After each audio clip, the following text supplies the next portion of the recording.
So I started playing this game when it came out. I think it was the start of this year. I got up to the point where you go to the gestural village, and I was not able to find the gestural village. Honestly, I think it was because I was not able to find the blue lamps that actually lead the way to the village, and I had a hard time working with the luminas and the pictos and the battle mechanics. Even though I am sort of a fan of the turn-based RPG action style games, I've played only a handful in the past, like the Final Fantasy games, and I really enjoyed them. So this one was really good. The excitement was there. I started playing it, but I was not able to go past it initially when I started playing out. So this time, I had some downtime expected in December due to the holidays, and I thought I'd pick it up again and try to end the game.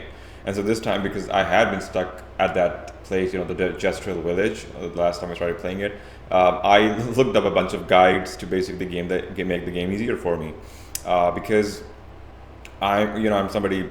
I've said this before. I don't play games for the challenge anymore. Sometimes, but not all the time. So mostly for me, it's going to be playing a game on story mode, try to end the game to sort of enjoy the cinematic experience, and obviously have some interaction with the game. It can't just be just a movie where you press buttons. Obviously, you gotta do something. And so Clair Obscur story mode, yeah, you would expect it to be really easy, but it's still not really easy. You'd still have to use the luminas and the pictos and some sort of weapon selection and character rotation to end the game. And I found that to be the case as well. I saw the guides and I used the blue lamps. And while I was reading the guide, somebody said that there is a weapon for Mael, which is missable, and you can get it later, way later in the game. And I was like, okay, how do I get it now? And then they told about the arena, where you play as Mael in the last match, and if you win, you get Medellin. And Medellin was great. I used that weapon till the end of the game, and because it was story mode difficulty, I was able to use it, even though there are so many better weapons from what I've seen on YouTube from other people playing it. So I loved the game. Honestly, it was fantastic, absolutely worth the hype, and is a great service to fans all over the world who really want to enjoy the turn-based action adventure games in a Western theme setting. And I don't remember the last time I played a game which was so, I wouldn't say really focused on the French culture, but really inspired by it. I think the last one I played was Assassin's Creed Unity. I'm pretty sure there are other games, I just don't remember them right now. So this one, and that was just one part of what made the game beautiful. The soundtracks, the music, the setting, the colors, the characters, the voice acting, absolutely phenomenal. And everybody's been going crazy over this game over the last year since it came out, and I am one of them because it is absolutely amazing. And the fact that there is a story mode, the fact that it's not a Souls-like game that you can't even enjoy if you're not a Souls-like player, like me, for example. I have not been able to enjoy the Dark Souls games or the Elden Ring games or Neo or Sekiro, all of those games, because I simply can't play a Souls-like game. It's too hard for me, and I just really don't have the patience or the bandwidth at the end of the workday to struggle and grind a video game that's supposed to make me happy. I don't even watch the gameplay videos for those games. Not a lot, just a little bit, because that makes me want to play the game. And then when I start playing the game, I can't go very far. So with Clair Obscur, I finished the game. I think it took me 3 weeks of regular, an hour or two a day, and maybe sometimes more on the weekends. And it was really nice. The game from start to end is really emotional. You do connect with the characters. You start to care for them. And up until half the game, you don't really know exactly what's going on. And once it hits you, the whole setting and the premise and the universe of the game, you need to really pause the game to sort of absorb all of that, to understand where you are and how this world is built and who controls it and why are you there and who you are and how do you interact with it. And so I did not expect that, honestly. I thought it was, in the fiction sense, a real world with a real city, and then it's connected to the continent, and expeditions are, real, and that they're real human beings in an alternative universe, and then they get to, even if you don't end the expedition, then it's still something that it's real. It's not a creation of fiction and imagination, which is ironic because video games are fiction and imagination. But when in the start, like the first scene when you land on the continent, where Renoir is basically killing all of the expeditioners. I actually thought it was Gustav in an old age from a different time, and then maybe he's stuck there for some reason, which turned out to be true for Renoir as well. But I thought it was Gustav because they looked a little familiar, and then maybe an older version of Gustav, especially because both of them were a similar kind of suit. And the fact that Verso was not a real person and a collection of memories, and then the real Verso was a child, it was really an emotional roller coaster, honestly. And the fact that there was a fire and the family was traumatized, and it all began because of a battle between writers and painters in France, in Paris, that made it a little bit difficult to believe that all of this stemmed out of protests and strikes against each other. Um, but the fact that they were painters and paintresses, and then they built this world and many many other worlds, and they were stuck in it and they didn't want to leave, it was really nice. I loved it. The story was amazing, and I finished the game for some reason, for some weird reason. I was not able to get the Mael's ending in the first attempt because when we reached the end of the game, Mael was at 1 HP, and so I could not win against Verso. So I had to sort of retry as Verso and get that ending, and then I had to watch YouTube for the other ending, and both of them were sad, honestly.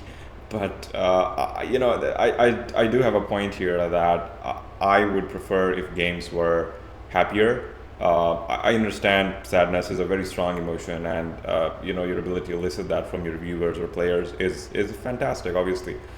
But I think because I think it's also stems from the fact that the most recent games I've played have had sad endings, or like I played Red Dead Redemption and Subnautica and Red Dead Redemption 2, and so it's sadness all over, honestly. And so I was like, okay, maybe did Gustav really need to die? Why did he not come back except in Mael's ending? And I mean, he doesn't really come back. You don't get to play as him. Um, but like the manner and who the paintress is, why she's doing it, what the ultimate battle is, really good. For the gameplay, generally, I liked it. It was patient and calm in the sense that I wasn't constantly dodging and evading enemy attacks. It was turn-based, so I could think. It wasn't even timed. I could take as long as I wanted. I could choose the attack. I could choose the items. I could calculate the points you need for different attacks. I could read the descriptions mid-fight. That was really good. I did not explore a lot of weapon combinations and Pictos and Lumina combinations. Firstly, because at the start I didn't understand how they worked, and so I had to read a guide, watch a video, and I still understood maybe half. And there were some really good Luminas and Picto combinations that I figured out, and then I just stuck to them. Honestly, I did not innovate too much. I kept the one where you get to strike first. I kept the other one where it was about double damage or half damage. I think it was roulette. And I kept a bunch, like some for damage reduction, some for being rewarded with more AP points for dodging or parrying. I got really good with dodging and parrying. I think being on the story mode also helped with that aspect. And so it was really nice. None of the fights felt like a grind, again, because I was playing on story mode, so they shouldn't have felt like a grind anyway. But the last battle was really easy in that sense, even though the first Renoir battle, the second one, the first one you couldn't do anything, but the second one in front of the manor was the most difficult for me. And then, part of my team died and I had to call in reinforcements, and that's how I was able to win it. Or maybe that was because I was playing at 1 o'clock in the morning on a Saturday, so I was really burned out at that time. So it was probably that as well. So combat-wise, really good. Animation-wise, really good. And in Act 3, once you get the Pictos with where the Lumina of the Pictos, one of them, which lets you hit more than 9999 damage, that's really good. Like that really ups the ante for your team against the enemies. So one thing though is that some enemies do not scale as you progress. So if you go back to the early stages of the game with your enhanced weaponry and Pictos and Luminas, you can one hit all of them. So that is satisfying in that way. but some enemies I've heard. I have not fought Simon yet. Maybe I will if I find the time. But that is a really super hard boss, even with the Lumina and Picto combination that gets you more than 10k damage per hit.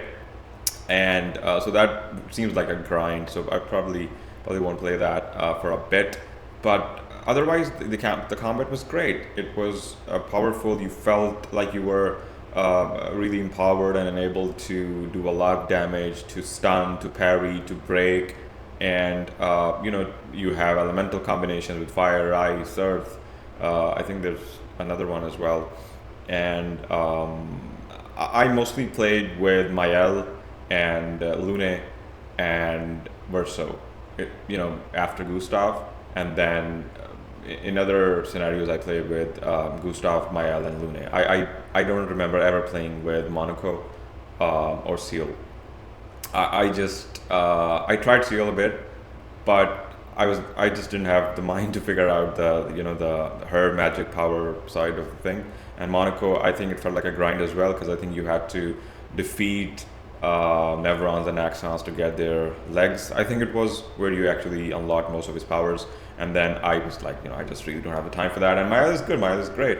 And so is Lune. My favorite was Lune, with the fire damage and the earth damage and those different combinations. And if they really hit with the tints, I believe, the icons on the side that glare up once you start to make some damage and progress and attacks.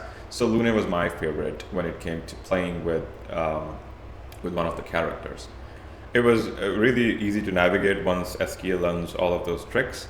So I didn't think that you would get the flying scale up until the end of the game. I thought he would never fly. And then once he started flying, there was a whole new world you could explore. At the end of the game, once you saw where Lumiere was, that was also sort of pretty cool. I thought that you would never be able to visit Lumiere again. And then seeing it open up on the same map was really nice to see. It really connected all of the dots. And I'll be honest, I haven't played all of the side quests, or I haven't even gone to all of the places, but I'm sure they're really fun as well. And so yeah, gameplay wise, 10 out of 10. Story wise, 10 out of 10. And I'm so glad they had a story mode. And if they ever come up with a sequel, I would absolutely play it. If I have some more downtime, maybe around Easter or in the summer, I would probably pick it up to go over the side quests, because I think they're really worth a shot. Because I have a habit of playing more of the same game if I really enjoy it, but not in one sprint. So I would pick it up, maybe finish the game, and then leave it for a few months, and then pick it up again and do all of the side quests. And so that's really how I play games most of the time. There are certain exceptions, obviously. If I, for example, with Horizon Zero Dawn, I played it and I put it back after an hour. During the first area, I just couldn't get past it. But once I picked it up again, I ended the game, and then I did the platinum, and then I still kept playing because it was such a fantastic game that I absolutely fell in love with it. And with Clair Obscur, I think it's going to be a similar trajectory, where when I pick it up the next time, I'm probably going to play a lot of the side quests. So here was my review of the game. If you haven't played it, please do. You will do yourself a super fan service. You will love the game, everything about it, honestly. And yeah, if you have played it, do share your thoughts. And if you have insights or opinions to share on the game, I would love to read them. Thank you.